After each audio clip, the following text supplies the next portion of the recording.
Hello, everyone, and welcome back to Ridertown Radio. It's once again me and Noble here in the tower. Biff is still off chasing Pokemon, presumably. He's going after that Gyarados. Gotta get those 101 Magikarps. I thought the only way to get a Gyarados is throw a Magikarp off a waterfall. In Pokemon Snap, yeah. Yes, I remember that. I actually have that game. It's like you had to...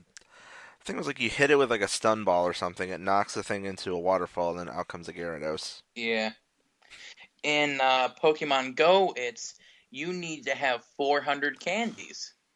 So you just level it up a million times. Well, no, it's like the candies. There's candy that raises its combat power, and then you can also use that candy to evolve it. Interesting. To level it, to quote unquote level it up, not evolve it. It's like one candy, and then some Stardust, which is what you get when you catch Pokemon besides their candy. I was watching Pro Jared do some videos of Pokemon Go, including one where he and a buddy were in a graveyard looking for ghost Pokemon. Didn't find a single ghost. Was Commander Holly. That's yeah, Ross's it was that wife video. From Game Grumps.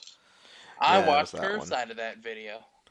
And apparently they got thrown out because you're not supposed to be filming in a graveyard. Well, they didn't get thrown out. They were just told don't film, so they just held their cameras like they weren't filming, and then they just left because they weren't finding anything good, and there were some people that were being dicks or something like that. Well, no, I think it was that the graveyard was about to close. Oh, yeah. So they had to leave anyway, and they got in trouble on the way out. Yeah. Anyway, that's completely irrelevant to what we're talking about. I mean, we are talking about ghosts. True, yeah. Lots of them this time. Yeah, we are talking about Ghost 39 and Ultraman Orb number 1 because there's no Zyuohger this week, so we need something to fill the slot, and Dino Charge is still absent from our television screens. Yeah, and we may or may not have a special topic at the end of this, we're not sure. What do you mean we're not sure? We already know what we're doing. Yes, and if us talking about a guy with a donut on his chest goes for over like 3 hours, who knows? I don't think us talking about a guy with a donut on his chest is going to last us 3 hours. You'd be amazed. We don't have Gar here. Ooh. And so, yeah, with that, let's go on and actually get started with our discussions. Actually, before we do Ghost real quick, I did want to bring up one quick Zyuohger news. Oh? I fucking called it. The eagle is becoming a Zyuohger. Oh, really? He's being an orange eagle. Huh. Fucking called it. Also, there's an octopus Zord. Because reasons. Because helicopter back. That's what it gives the Megazord. That's going to be interesting to see how it clips on. I think it just, like, clips on top over where the head would be. Oh, so we have samurai, or Shinkenger hats again. Kind of. Pretty much. Anyway, with that, let's go on and talk about some ghosts. Yes, daddy issues and dead people. Oh, all the daddy issues this week. Daddy issues and dead people. Bruce Wayne's autobiography. Oh, that's amazing. That reminds me, speaking of Bruce Wayne and daddy issues, complete derail, but I actually watched the, what I'm calling the Damian Wayne trilogy of animated movies. Yeah. Yeah. One of these days, maybe we can do that for Comic Corner, just for the hell of it. Yeah, dude, they just gotta get up on that Netflix, though. That would help, yeah. But anyway, so, on to actual topic of ghosts. First note, Alias slaps Igor. I was like, nice. And then like 5 seconds later, it's like, not again. And I was like, yes. Igor just gets slapped by all the ladies. And then one of the few holy shit moments of the episode that then kind of turned bland and then kind of turned into a holy shit moment near the end of the episode. We get to see Necrom Pink. Yep. Pink for Rom 5 seconds. Yep. Pink Rom gets her first fight and subsequently gets her butt kicked, and now she's dead in question marks. Forza lasted longer in the goddamn Drive movie. And So that's true. yeah. So yeah, apparently now Alan and Adele's sister is out of the picture, and apparently this Yeah. also created a very weird Gonmizer. Like that design is just what? It's like two of the Gone Miser tablets essentially superglued themselves together and absorbed her icon. And then created this weird blob thing that can barely stand. Yeah, essentially created a crab monster that just waddles around, seeking to observe mixed emotions and through hijinks, and because there's always some weird shit going on at the temple where everyone's at the temple, a mother, or not a mother, a father and a daughter are having an argument because one's an annoying bratty child and the other one's an annoying, moderately distant father. Yep. And just as a small note, I think this is the first time the show has had a cold open, because all the stuff with Alia and Adele and whatnot started before the intro. That is true. Yeah, this was like the first time the episode wasn't like. Yeah, Yeah, yeah, that caught me off guard for a minute. It's like it cut immediately to Takaru doing his dialogue, and then cut to all the stuff in the Ganma world, and then all of a sudden the intro kicks in. It's like that's different. when I was watching, I was like, "Oh, they just skipped the intro, I guess." Okay, cool. That's what I thought too. It's like I thought either this version that we were watching forgot to record the intro or something, and it's like, nope, there's the intro. And then like 5 minutes later, it's like, man, nah, nah, nah, nah. I was like, damn. There was like a whole fight scene, a transformation, and everything. I know. Is this what a cold open feels like? It's been so long. I will say I like that her Mega loader didn't make like noises other than the icon, except Yeah. it said Necrom, but Well, that yeah. was it. Well, yeah, because it's not going to differentiate colors. Well, no, I'm saying like Necrom is normally what the Mega loader itself says, not the icons. Oh, yeah, that's true. And that was the only like noise it made, unless like all the icons don't say destroy, they just say Necrom instead of destroy. Well, we'll see how that all plays out with the toy whenever it comes out. Because, yeah, aren't they making the Proto U-Loader a toy? They did make the Proto loader a toy, and it comes with all the Igor icons. Fun. Anyway. Or the Igor icons. Yeah, as we have said many a time, we have a very heavy daddy issue episode. Because not only do we have this girl farting with her dad, who apparently is not around very much, you have Makoto having flashbacks to his and Cannon's father, who apparently just dumped them at the temple and left. Ah, yes. Their father, who I've aptly named Bruce Banner from the Incredible Hulk TV show of Always Walking Away. I want to, someone, please, redub all those scenes of the flashback with the old Incredible Hulk theme. Do do do do Yeah. do Do do do do do do. Do do do do. Ah! Do. It fits so perfect because he's just walking away slowly. Yeah. Although going back to the scenes with Adele and Aria, or Alia, whatever it is, now that I just remembered it, she said something rather interesting to Adele about how they came to that world. And how their brother and mother, quote unquote, died. Well, mother we could presume yes, brother obviously not, since he's going to be in They the movie. think he's dead because she mentions that he took very ill with some sickness or some bullshit. Yeah. But of course, because of what we've seen at the end of the episode, he's alive and well and has a posse of Markipliers. Yeah. There's a lot of tying into the movie with this one. I mean, that's essentially what this entire episode was. It was, hey, we have daddy issues. You want to know why? See Kamen Rider Ghost, whatever the hell the name of the movie is. Oh, Ding. yeah. Oh, yeah, I didn't think about that earlier when I was watching it, but now that we're talking about it, that makes so much sense all of a sudden. Yeah, and it's like, yeah, I never mentioned our other older brother before, but, we have that older brother. Ding. Let me use this icon that shouldn't really exist because there was really only one made. But this one's a different color. Ding. The movie trope checklist. But anyway, And our plot for this episode is a body swap, which was very weird because you have the girl in her dad's body, and we presume the dad in the girl's body, but I'm Nope, pretty sure it's nope, not. it's not. Yep, it's probably the Ganma, so Because daddy's in the there's monster. a scene really near the end where Yeah. the girl just walks around like she's being played by a Dragon Knight actor. I'm sorry, I had Wow. to. She's just walking around like blank, staring forward, cardboard. I think And what then you're like looking the for one is line she said after that is just observe, and it's like, okay, so that's the Ganma, and that explains why the crab dude can't walk for shit and doesn't understand his powers and freaked out and got hit by a trash can. yeah. Also, I think if you really want to go for a comparison, she wasn't being played by a Dragonite actor. She was being played by a Megaforce actor. Troy specifically. Yeah, but she doesn't look that cute.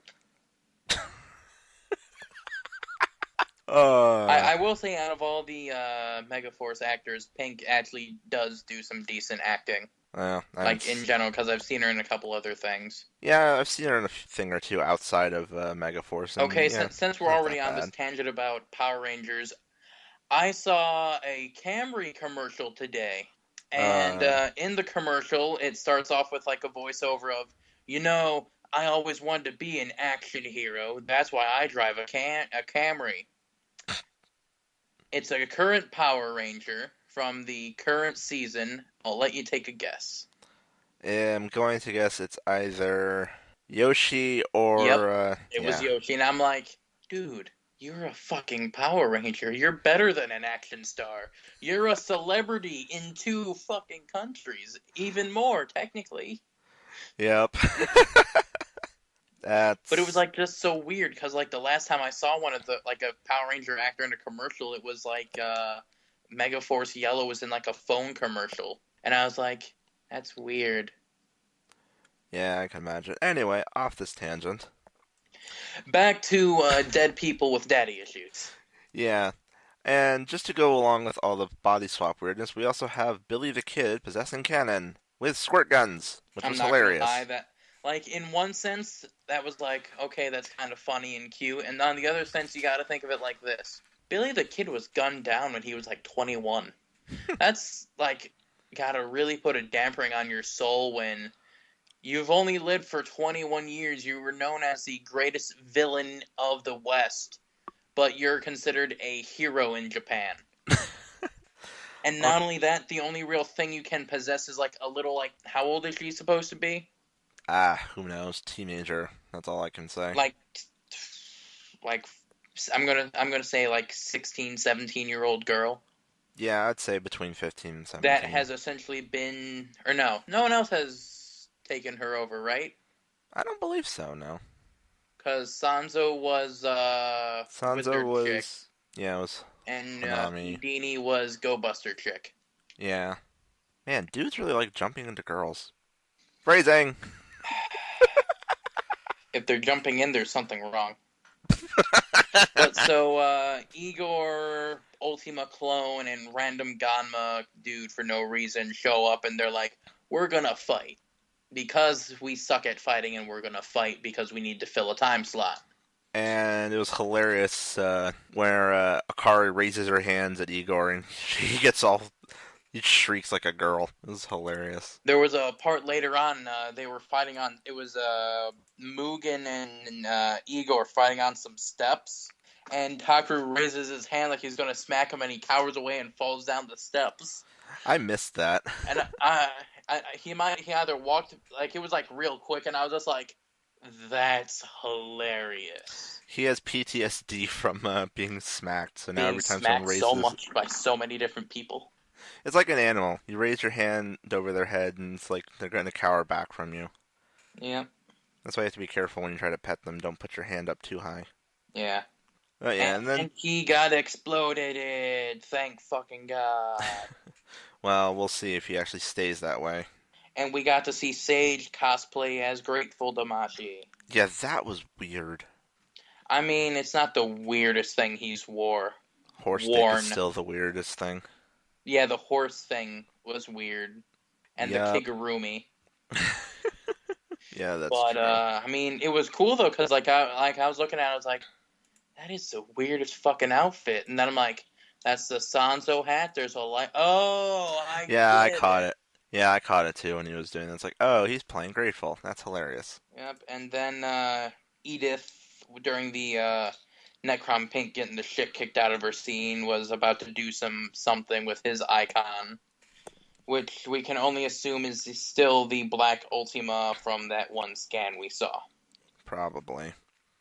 And yeah, the other side of this episode was we had a crime storyline going on because, Yeah, Mayu's dad is a cop. a guy who kinda sorta looked almost like Javert's actor, kinda, which I know sounds completely racist because they're all Japanese. What do you Uh, mean Asians don't all look the same? I'm uh, half Asian, so I'm allowed to make the joke. yeah, I mean everyone in Dishonored does look the same, so they do. But But essentially, this guy's gone missing, and really the only ties to this guy is another cop that's like that's the dad's best friend, thinks there's a dirty cop and that it's him. I have a feeling if this is going to be predictable as it is, the shady dude that kept talking to her dad or Mayu while she Yeah, thinking it was him. Anyway, so confusing with body swaps. I hate it. Uh, he's just a contact that he was using to try and find this other criminal guy. yeah, because earlier on, I mean, granted, the Ganma thing beat the crap out of him. That, or it could have been the guy because he knew he was an informant and happened to wander over and be like, crap, they're here.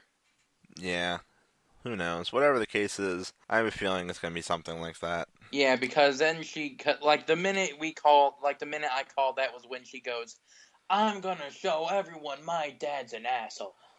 Yeah, and it's like, And I'm this is like, not going to end well. he's not the bad guy now. You No, just confirmed it. Thanks, Toei. Ruined your plotline. pretty much he gave it away really easily. But, basically, the rest of that is us talking like, I don't know what you guys are complaining. My dad was a great dad. Your dads are great too. And basically everyone like, our dads left us or barely talk to us. Yours talk to you all the time. The only reason yours didn't get to leave you was because he died. Yeah. And then he's just an upgrade that you just let leave in your shirt.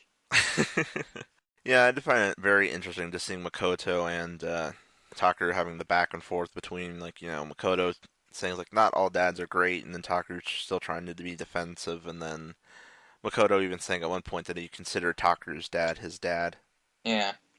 Which, Can I ask a quick question? hmm. In the show, is it Tokan or Tosan boost? I think it's Tokan. Okay, What? because I know in the Gaim Drive in the Drive Ghost movie, they refer to it as Tosan boost because I guess Tosan is like the word for dad. Is it in the subtitles, or? Yeah, it was in the subtitles. You could clearly hear the S and not the K. Oh, they were actually saying S, not K. Yeah, like the belt even said Tosan.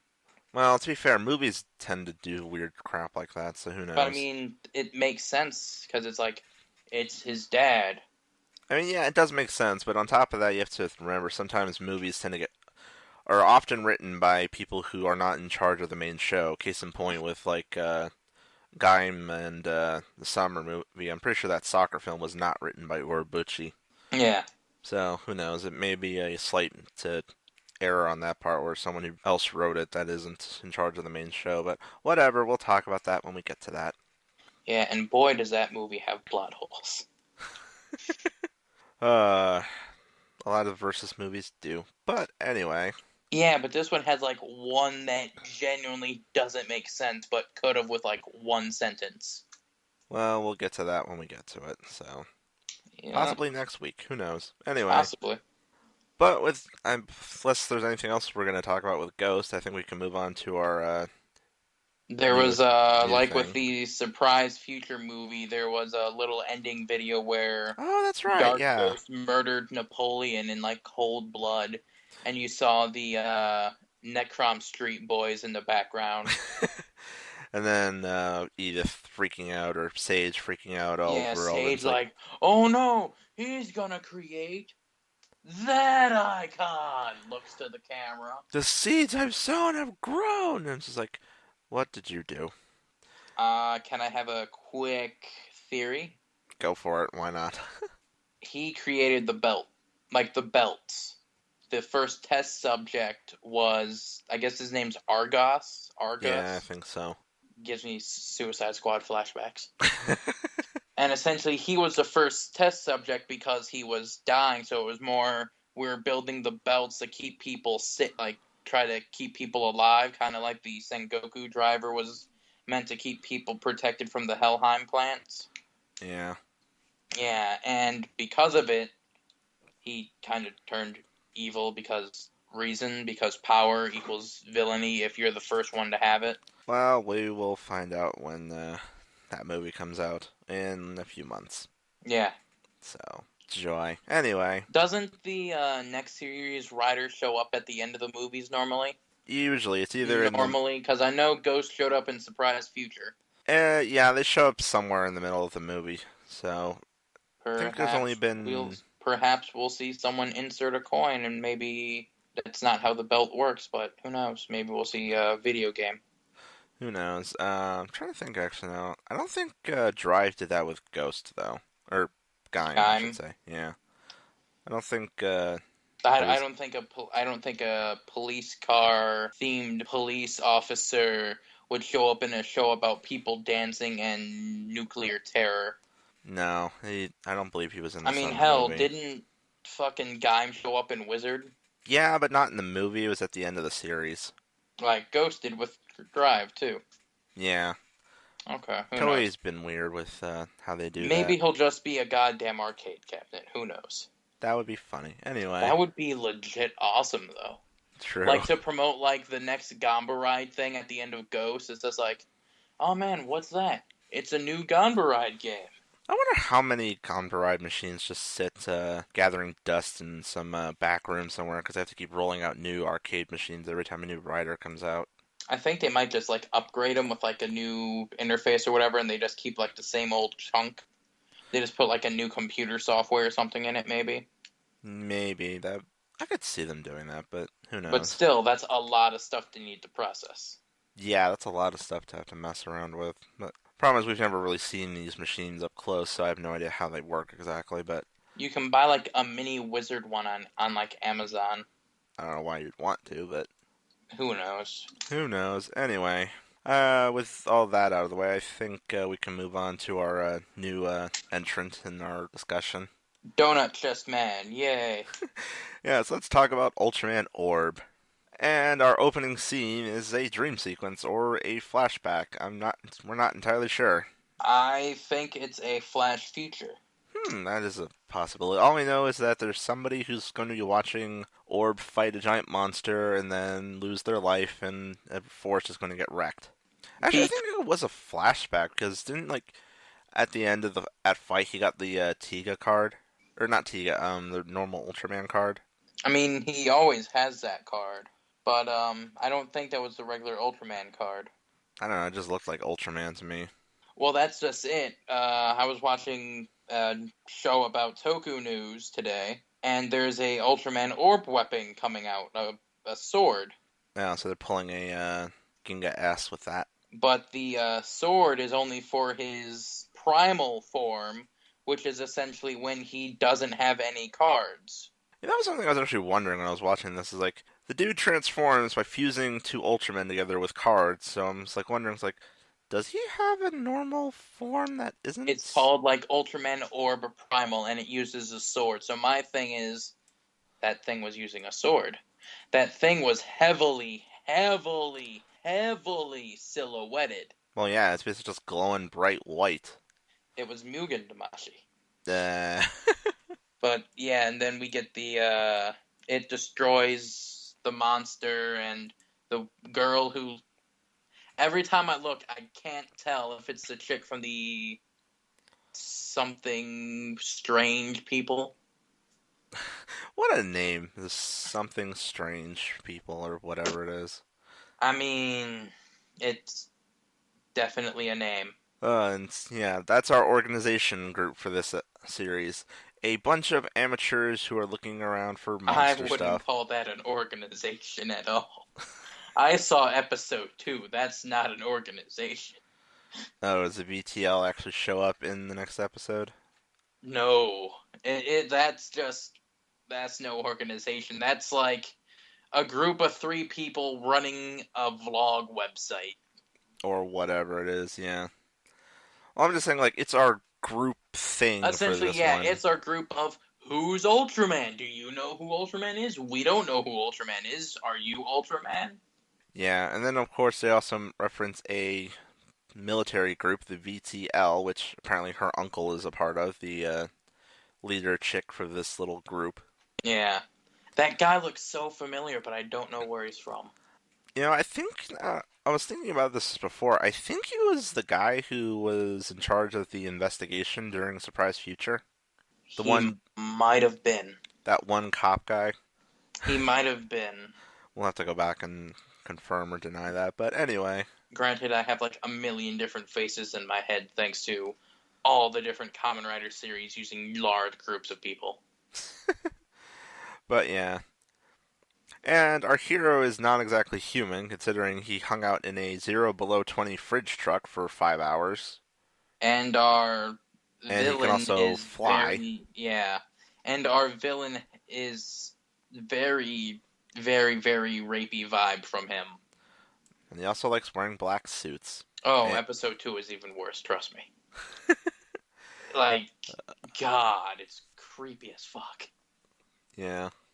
So pretty much this whole episode involves the trio of idiots tracking down a giant storm being caused by, surprise, surprise, a giant monster.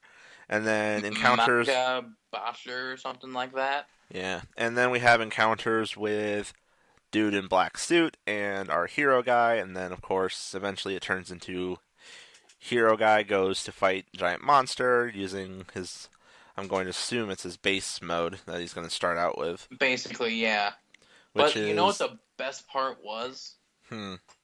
He pulled a Superman and went in a photo booth. I was going to comment about that. It's like, our hero uses the power of photo boost for changing. That's amazing.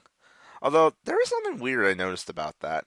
He goes in the thing, and he activates his transformation, and presumably, you know, he comes out of the thing. But then, after the fight's over and the dude flies off, he just walks back out of the photo booth. I'm just wondering, was he actually in there the whole time and just remote controlling, or was he actually out there and then he just shrank himself back down and went into the photo booth? I want to say yes for both because of how the evil dude works.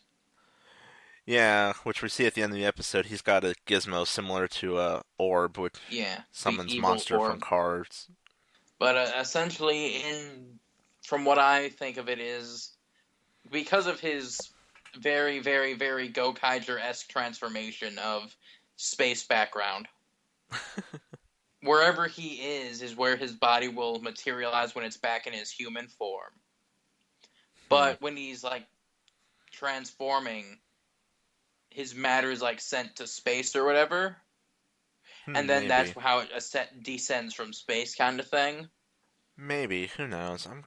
That just confused me a little bit. It's like, how does that work? Yeah. And also, episode 2 makes that even more confusing because of some things. Well, if we cover that next week, we'll talk about that. But another thing I thought was kind of interesting was, like, because of course he's in a photo booth, the thing actually does activate and takes pictures of him. It's like, oh, so they pulled a Mega Black / Carlos from in space. Yeah. Actually, no, I think it was Mega Red in Mega Ranger, and then it was Carlos in space. But you know why they did that, right? Because they needed to subtly explain the Ultraman can only be Ultraman for 3 minutes on Earth thing. Yeah, that was actually a nice touch. It's like it goes to 1 minute remaining, and then his timer starts going off. It was like, yes, nice touch. The donut was beeping. Let's go ahead and just talk about that. His designs, what do you think? They're interesting. I mean, it's a lot more colors than most Ultramen. Yeah, it's not just who is plain just red. red and silver. He's got some blue. Yeah. A I think couple of his, one of his other designs that I've seen from the box art is very interesting because I don't know that much about Ultraman, to be quite honest. neither do I. I'm not I'm not a super dude aficionado. I was really hoping we were going to transition with me saying something like, "Let's go. Today we watched Super Guy Sphere." uh, but yeah, I do like Orb's, at least this particular form, Specium Zetron or something, I think it's I called. just call it SZ. Yeah, SZ mode, which lots of purple, lots of black, and the head sculpt on him is pretty cool. Yeah, Definitely a lot more as you said, it's a lot more colorful than a lot of Ultramen have been. I think the last time we had Ultramen that colorful was probably, I'm going to say, Tiga and Dyna, since they both had form switches. yeah. But then again, like you, I'm not that familiar with the Ultraman series, so I don't know what The only else there other was. Ultraman I really know besides the classic is Ginga. Yeah, which he was pretty much just all red and silver minus some blue glowy bits. Yeah, and plus he was basically just Super Mega Force Ultraman.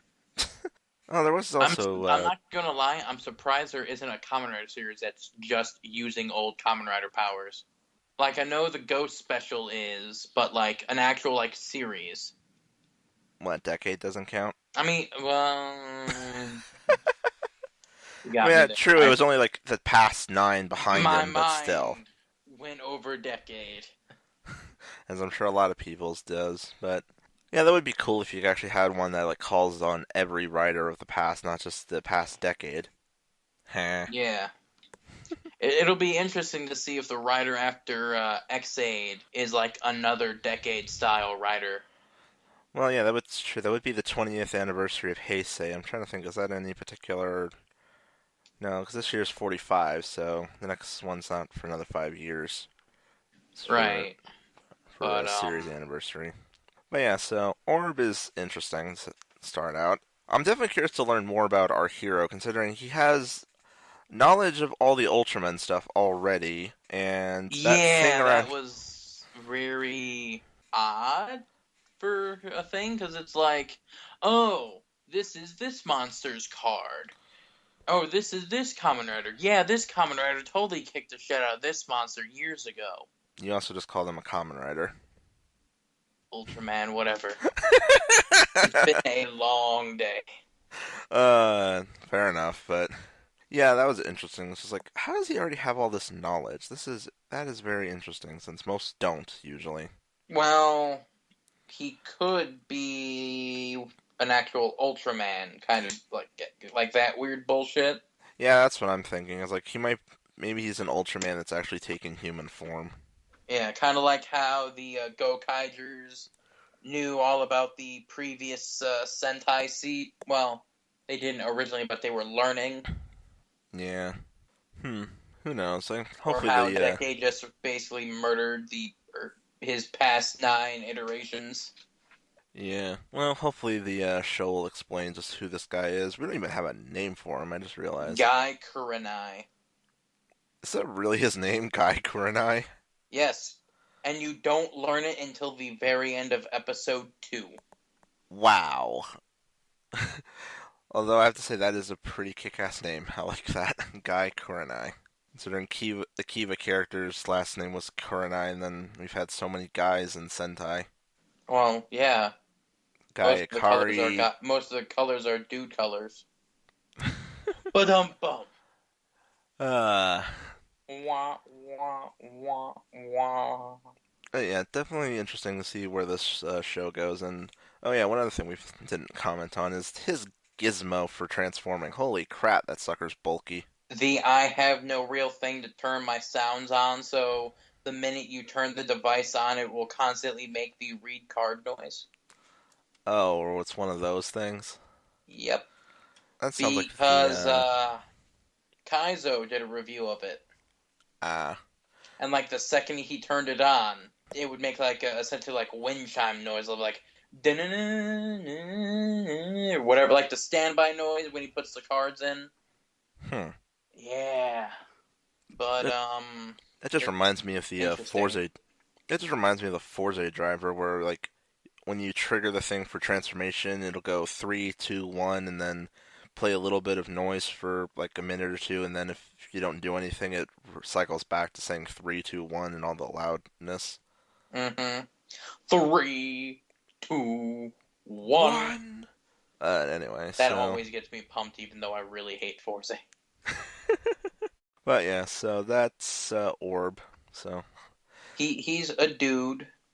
definitely looking forward to seeing more of this and seeing where it goes. It's definitely got my attention as opposed to like I tried watching X at one point. I couldn't even get past the first few minutes. I want to go back and look at that again at some point. He's definitely a Superman in a field of Clark Kents. Seeing as he can save a car from inside of a tornado and Yeah, that not was get hurt, interesting. and then help a girl from a tornado and not get hurt. Oh yeah, speaking of that particular little scene, that gizmo she grabbed from him, I'm It's kind of some sort of like curious. harmonica because he plays it in the next episode. Like that ending song, that like thing. That's Yeah. supposed to be him actually playing it. Oh, okay, that's what that is.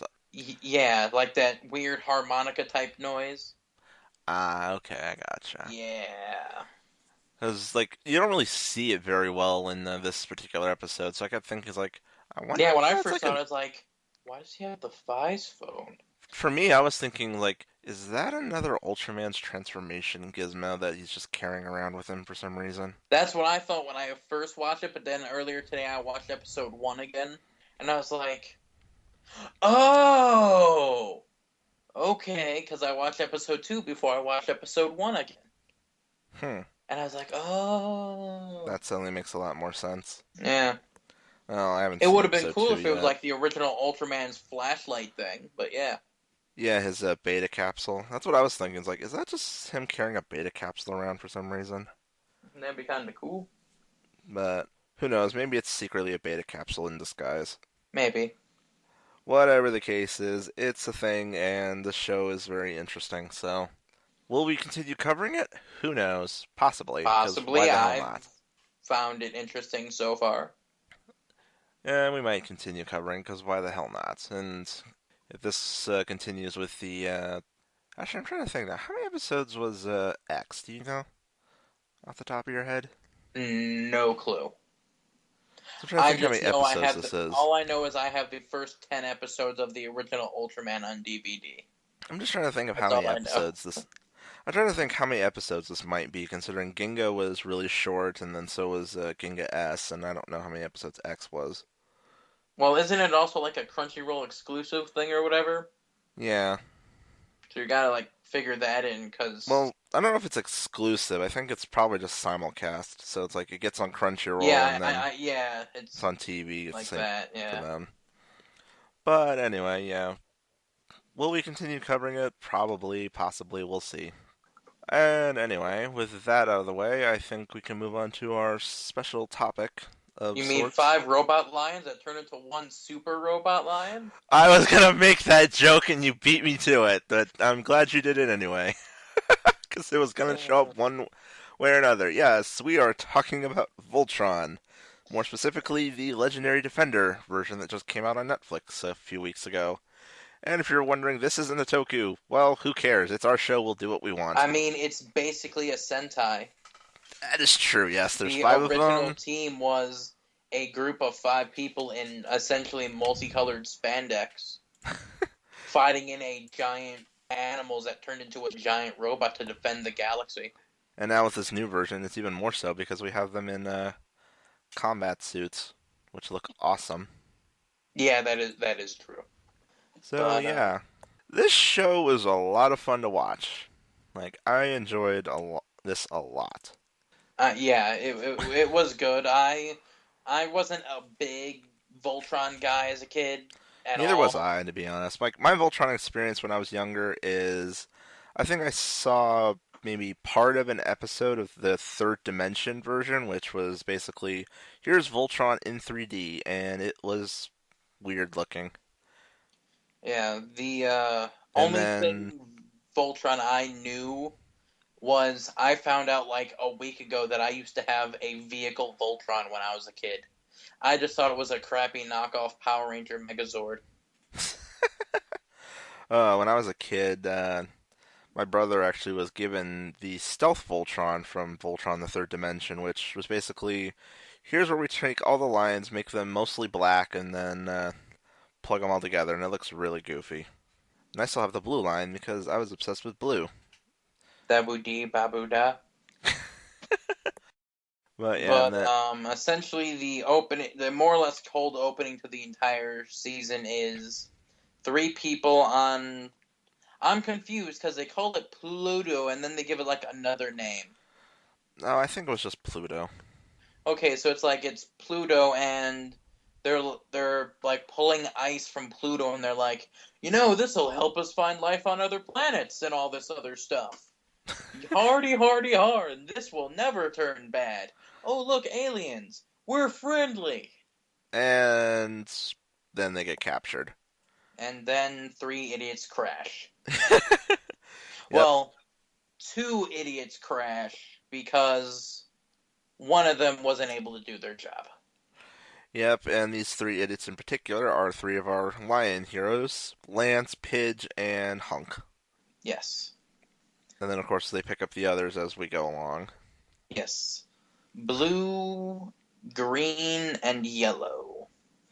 And I do love Then, how they messed with the basically the framework of this team, considering in all the other versions of Voltron that there've been, the character that is the Red Line in this one has always been the Black Line pilot.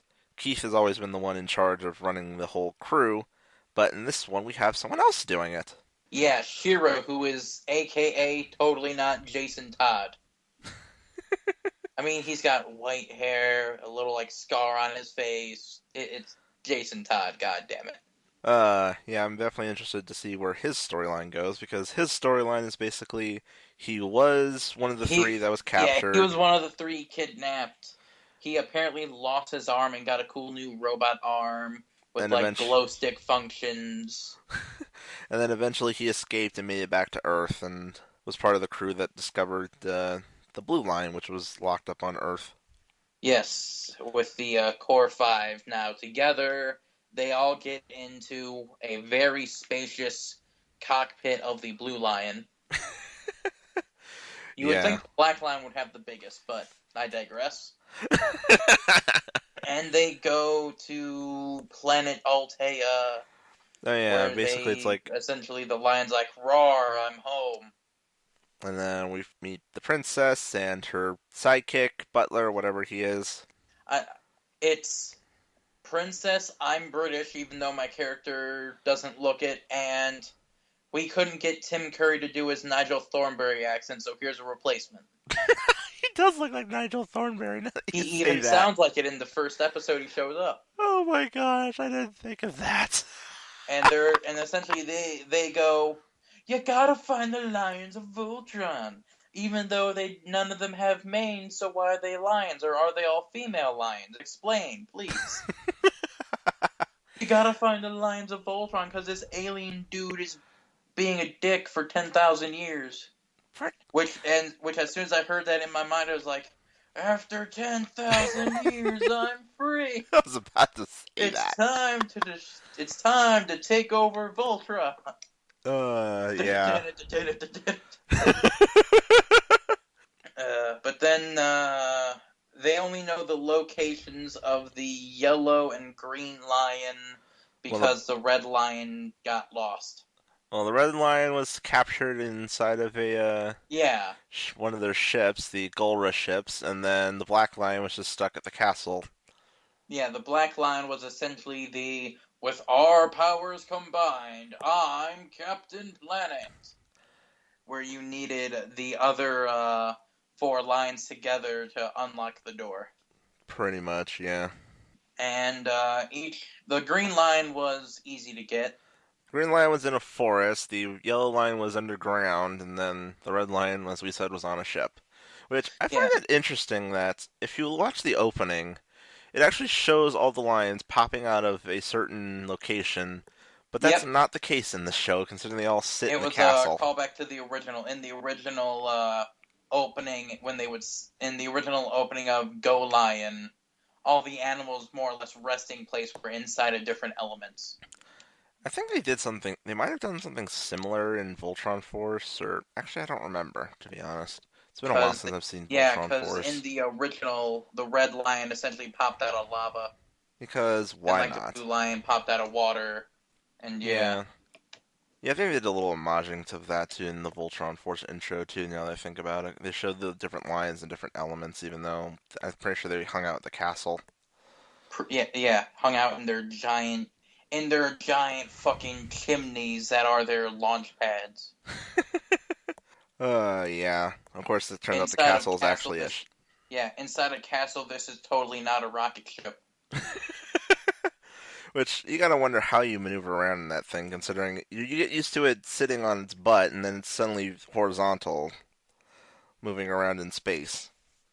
Well, I mean, when you're in space, there's zero gravity, so it probably has like something where it's like it has its own affixed gravity or something. And I just gotta think like there's ballrooms and stuff inside this place, and it's like with stairways and whatnot, and suddenly all these stairways are sideways when it's moving through space. Yeah. Yeah. Oh yeah, and Shiro's voiced by Josh Keaton, which, if for those of you who have seen the Green Lantern cartoon, that voice should sound familiar. Right, because that's Hal, right? Yep. And then Lance is voiced by Stephen Ewan from The Walking Dead. Which I've not seen. He's essentially like one of the few characters that's been around since season one. Oh, okay, so He's like the only character that's besides like Rick who's been around since season one. fun. And then Norman Reedus plays a character that's only in like one episode. And then I don't remember her name, but she was Sin in Arrow, does the voice of Pidge. Yes, which that is something we should comment on. In this show, Pidge is actually a girl, whereas in every other one, it's been a guy. I mean, in the original cartoon, it looked like he was a she. Well, I've not really seen much of the original, if It's any. on Crunchyroll. Yeah, one of these days maybe I'll go take a look. Just looking at the outfit, you're like, are you sure you're not a chick? I still love the episode where she basically comes out and reveals that yes, she's a girl, and everyone's not shocked except for Lance. Lance is like, "Wait, you're a girl?" Like, Lance has that, oh my god, I've said all these things. Lance is also the big airhead of the group. He's the one that does all the I mean, hitting Lance is on a of ladies. stereotypical, more or less the I'm suave, ladies love me, ha ha ha ha ha. I'm the best person in the world, ha ha ha, you can't do anything. Yeah, of course, that turns out not to be the case, although it's just funny that he's the one that gets the lion first, since they find the blue lion, and that's his lion. Yeah. One other thing I like about this show that is the fact that when they're going into the Voltron transformation, they don't have that weird bit of dialogue that they say in the old shows, like the whole I forget how the diatribe goes, but for those of you who have seen Voltron originally, you know what we're talking about. More or less how like now it's just like, let's form Voltron. Yeah! And then you just turn to the robot as opposed to like blah blah blah blah blah blah blah blah blah, blah Voltron. Yeah, it's like something that is like Dinotherms connected, infracell up, Mega Thruster Oh go. yeah, where they essentially like explain the entirety of what's going on. To which I'm like, half of this I don't understand why you need any of this to be functioning to be Voltron. Right. It would be like the equivalent of like lever pulled, lever pushed in, hoodie shot out of jacket, shot out of the belt. Hoodies Yeah, on, mask formed, I mean, I hood kind of get. off. I mean, I get like in the older shows that's kind of cute, and then they even did Right. that in It was Voltron, cute, and they needed to fill a time slot. and they even did it in Voltron Force, which I thought was kind of a nice callback. But the fact that they don't say it in this one is like a nice change of pace. Although they did And you have know one why they episode, don't say it? Because you see it. pretty much, and I do You like how see the legs form. You see the arms connect. yeah. And I actually do like. There was actually one episode. I believe it's like episode 6 when they're about ready to launch the castle, and they actually do say a few lines from that little diatribe. It's like, okay, they actually did reference it somewhere. Yeah. And speaking of Voltron Force, there's actually one other thing that they seem to have borrowed slightly. Where in Voltron Force, the had a thing where they didn't need to actually use the black line as the center. Any of the lines could be the middle, and whatever line was in the middle would determine what kind of weapons they were using. Yeah, yeah, yeah, yeah, yeah, yeah. And then in this one, it's kind of they kind of have that going where it's like depending on which one of the guys sticks their I forget what, Bayard. yeah, Bayard into the little panel on the side, they get a different weapon. So far, we've seen Keith summons a sword, and then Hunk summons a giant shoulder cannon. Although I have a feeling if Shiro ever gets his back, it's going to be the actual blazing sword, not the one that Keith uses. Possibly. I do know I don't think it's actually in the thing, but I saw an image. I saw a thing where I think he uses like his hand in the damn Bayard thing. Well, no, if you look at the intro sequence, you see him from behind actually stick his Bayard into the slot.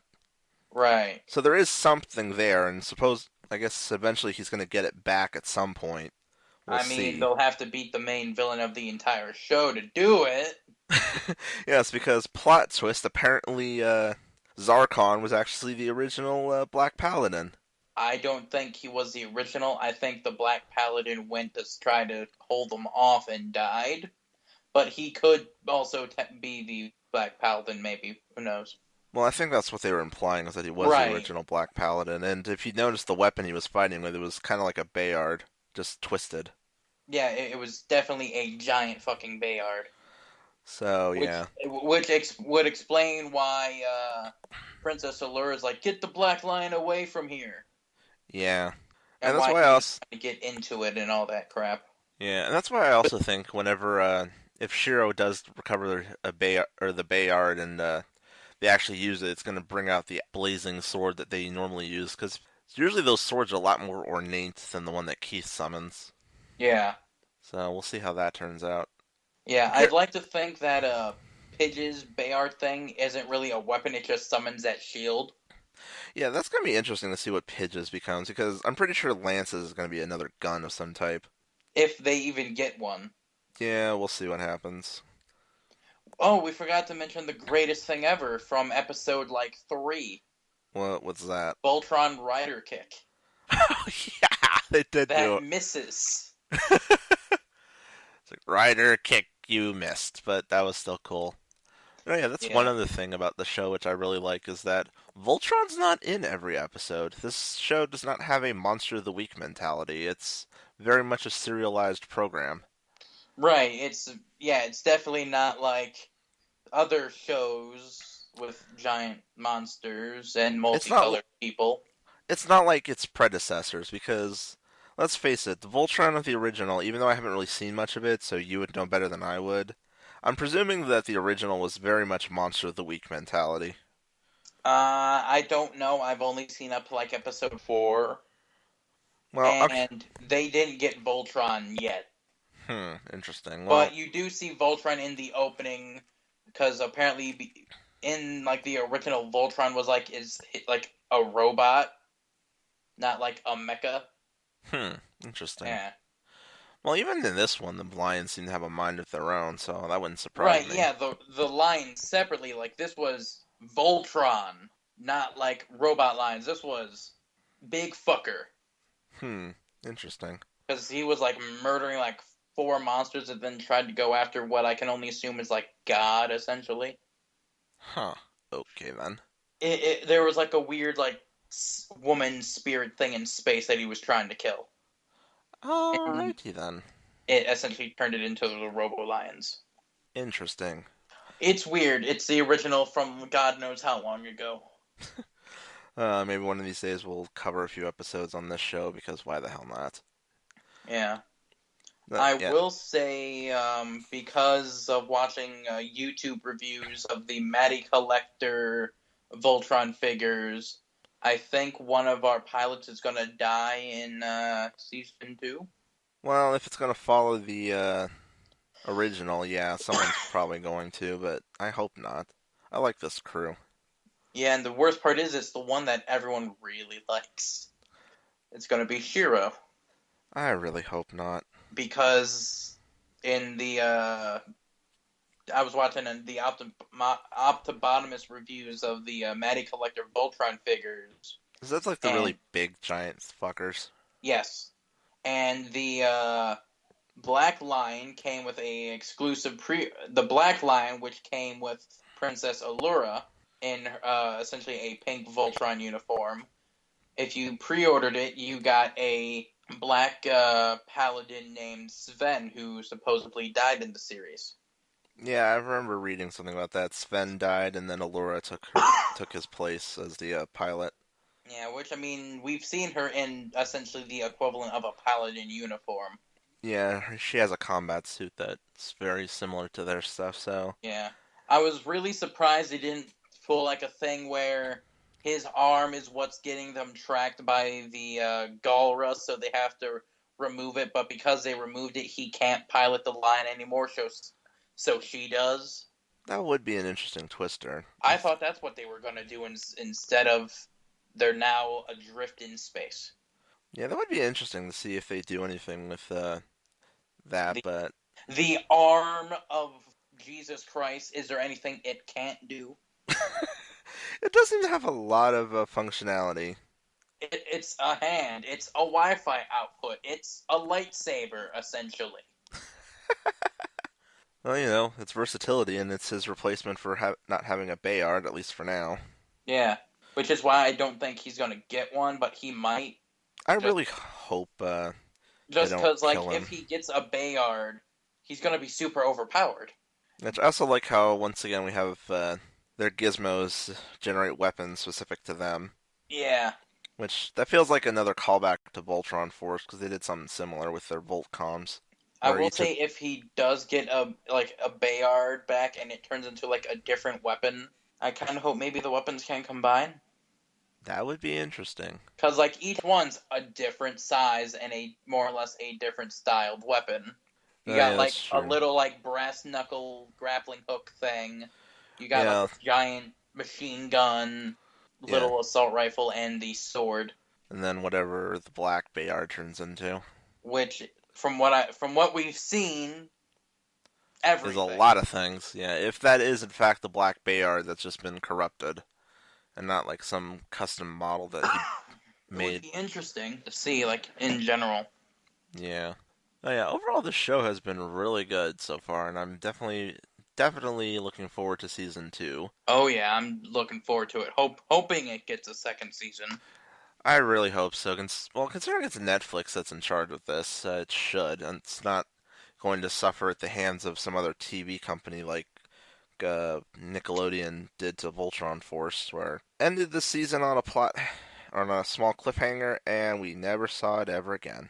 Or how other channels do things with their shows, like Cartoon Green Network, let's just be Lantern, honest. Let's just Young Justice. let's just flat out say it. Cartoon Network's an asshole when it comes to certain programs. Like, I loved Green Lantern.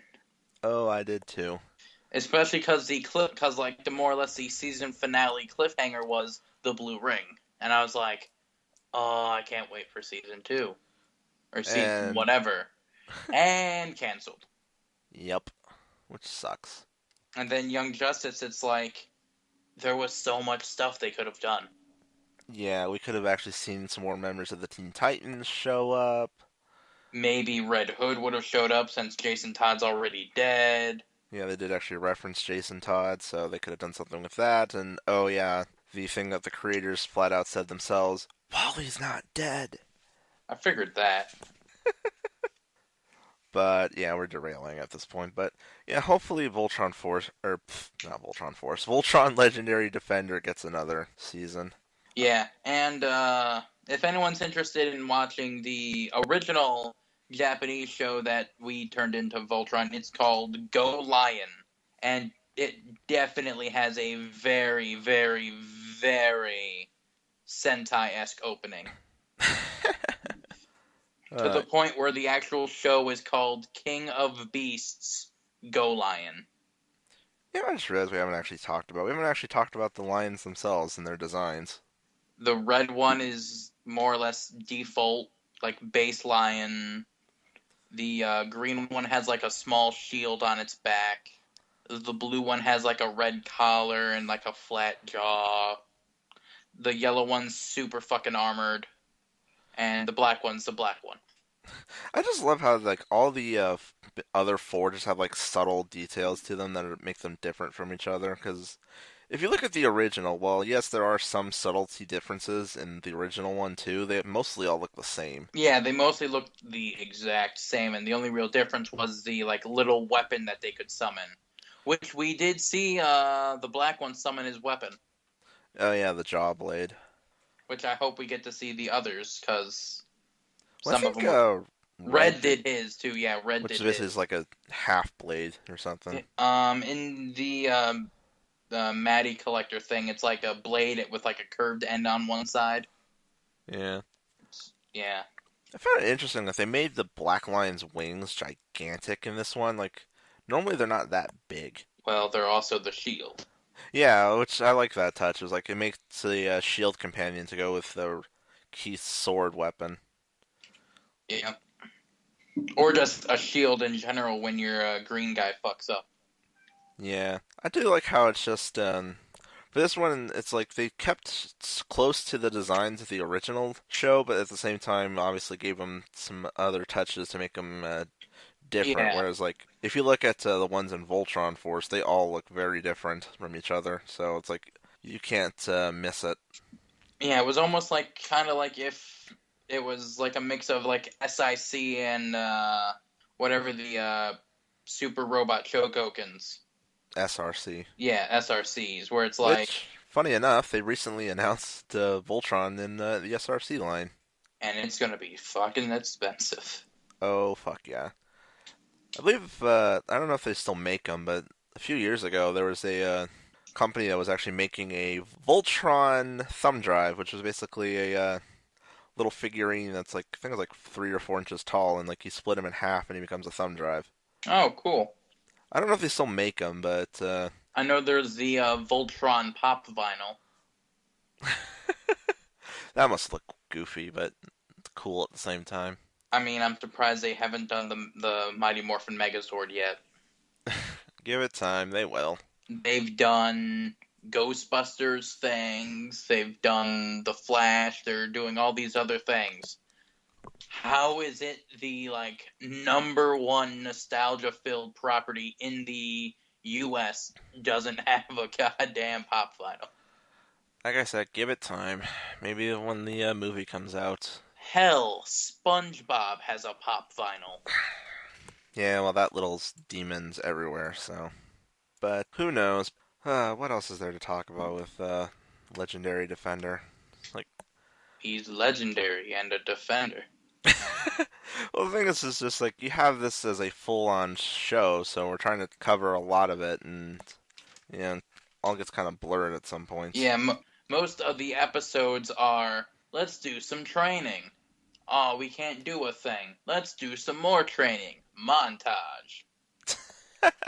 Oh no, this needs a thing. Let's go get it. Oh, there's trouble here. Let's try to fix it. Yeah, like the whole thing with the Balmira Yeah, being mined for crystals, and then not rejuvenated, and then Princess Mix pulls plot out of her fucking ass, has the ability to heal it. yeah. Oh, there was actually one really sad thing that they did with the I think it was either the last episode or second to last. The whole thing with her dad. CGI dad. Yeah, because like I her was getting dad's ready to memory. bring that up. Yeah, her dad's memories are basically stored in the castle slash ship and treated like an AI, and then it gets corrupted. And so, in order to shut it down, she basically has to yank the thing out, and that basically causes all of them to be deleted, or all of the memories that was sustaining her dad's AI to be deleted. And it's like that is sad. Yeah, but it was also like pretty awesome how she did it. Yeah, Because like in the mind thing, it was just like an image of her dad. So she went and hugged it, and then basically shattered it. and it shattered it because it was actually the capsule. Yeah. This was also while Shiro was getting mind raped by weird mental ghosts. Oh, yeah, that's true. That whole episode was just bizarre. Yeah. It's like the castle's gone crazy. I mean, when you have a thing where the main base of operations is something really, really, really old, you've got to have an episode like that. Yeah, it's just kind of a requisite, and they did it pretty well. I enjoyed it. Yeah. But yeah, so overall, total recommendation: go watch Voltron Legendary Defender. Give it the support so that way Netflix knows that people want more. Oh yeah. It's a great show. It's to like see. I know Power Rangers is built to sell toys, but if Power Rangers was set up like this, where you didn't see the Megazord every episode, I think it could be good, better, I Yeah, guess, yeah, as opposed to plot, plot, plot, plot, plot. Whoa, whoa, whoa, whoa! We gotta stop the plot. Why? We gotta fill the next 20 minutes with mecha fight. yeah. One other thing I have to comment on with Legendary Defenders, the fact that this is a DreamWorks production, and if you keep up with DreamWorks late for the most part lately, they primarily handle CGI. They don't usually do Cartoon more, animation, yeah. yeah, more traditional This cartoon was animation. yeah, this was a nice mix of the two, actually. Yeah, because obviously all the lion stuff and the stuff with the ships and whatnot, all the space battling is in CG, but then all the characters and everything else is drawn in hand drawn or Yeah. traditional style, and it's like that's And then actually you got cool. that very, very, very anime-esque scene when Keith went to activate the Red Lion's super sword. Ah, one punch! Yeah. Also, Keith had to work the hardest to get his line, considering he had to get thrown out of a Galra ship just to get the thing to acknowledge him and catch him to save him. Yeah, but that's because the Red Lion's an asshole.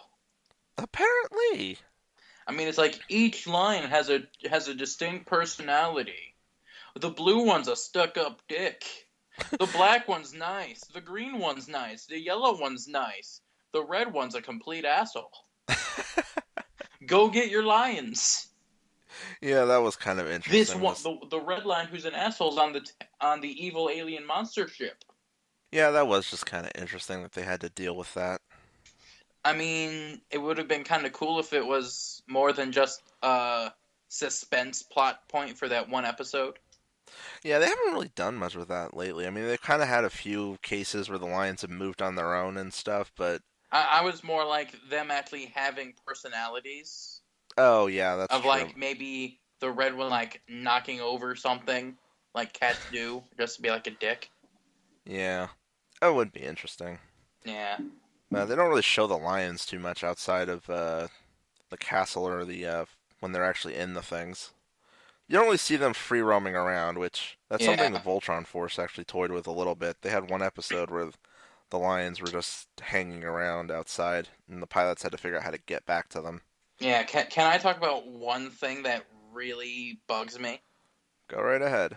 So, one of the early episodes, the princess is like, essentially starts an alarm because she more or less is like, we need you to form Voltron faster. Then you see the goddamn path they have to take. They have to zip line into a slide, drive a go-kart into their lion.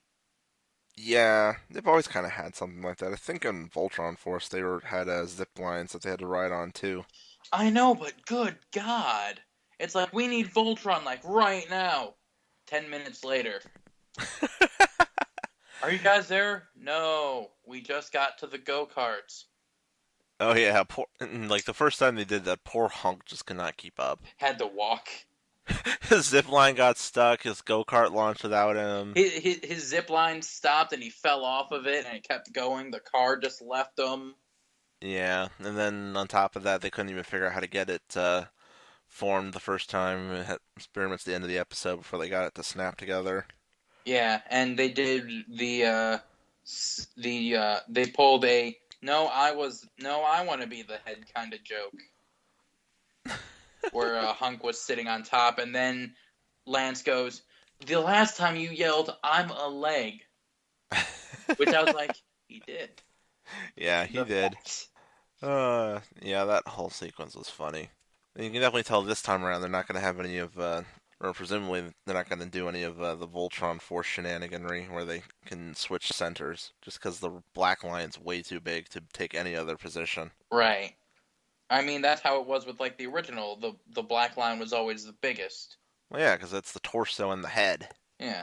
And all form the everything. All form the everything else. You know, like Cube Rhino. All form the arm. All form the head. All form everything else. Well, to be fair, Rhino's not exactly a cube, it's a frickin' truck. I know, to the point where it parallel parks inside of Cube Whale. Like, literally, it parks inside of the whale for the big super mega ultra Zord form, which is stupid as hell. Oh, they already shown that one off. The legs are built with cubes 1 through 8. Wow, that sounds stupid. 1, 2, 3, 4 are one leg, and 5, 6, 7, 8 is the other. Then the whale sits on top of that. Then there's a huge hole in the chest where 9 takes up, so you see the number 9. And then it has 10 above that, and then the head. Okay, that sounds ridiculously stupid. Yep, that's our life. That's our Sentai. And, Anyway. I mean, I still like the show. Yeah. Thankfully, the show is still remaining pretty good. But, yeah, so... As we said, overall, Voltron Force Legendary Defender, go watch it. It's worth it. It's only 11 episodes right now. Hopefully, they will make more. And, yeah, this needs to continue. Yep. I love the characters, love the art style. I want them to release the theme song as a thing you can actually get, because it's a simple instrumental track, but I love it. Yeah. I learned something interesting the other day. It's not related to Voltron, it's related to Zyuohger, though. I was doing some housework or whatever, and I was using SoundCloud to listen to the Zyuohger opening and ending. Yeah. And you know how in the ending they make all the animal puns? Mm-hmm. They do include wolf, crocodile, and rhino. Huh. Interesting. The longer you go into the song, they do it. So, well, maybe one of these days they'll switch up the ending so it actually has It's not like Kyoryuger where you could just insert the other 6. It wouldn't fit well, kind of thing. Ah. Yeah. That's a shame. Yeah. But anyway, I think with that, I'm pretty sure we're done at this point, unless you've got anything else. I'm good unless you want to bring up the next guy in line. Nah, we'll save that for when our other yeah, guys because around. there was a shit ton of news this week. Yeah, X8 has been shown, and yeah, that show's looking X8 and like the next 4 riders in his series, the toy line, the belt, how the belt works, all the noises it says. Yeah, there's been a lot for X8, so that's going to be interesting to see how that all plays out. Yeah. But anyway, so with that, I think we're done. So thank you for listening, and we will see you guys next time on Ridertown Radio, where we will do who knows what. Maybe we'll talk about some movies, maybe we'll talk about something else. Who knows? So yeah, thank you for listening, and see you next time. Bye-bye.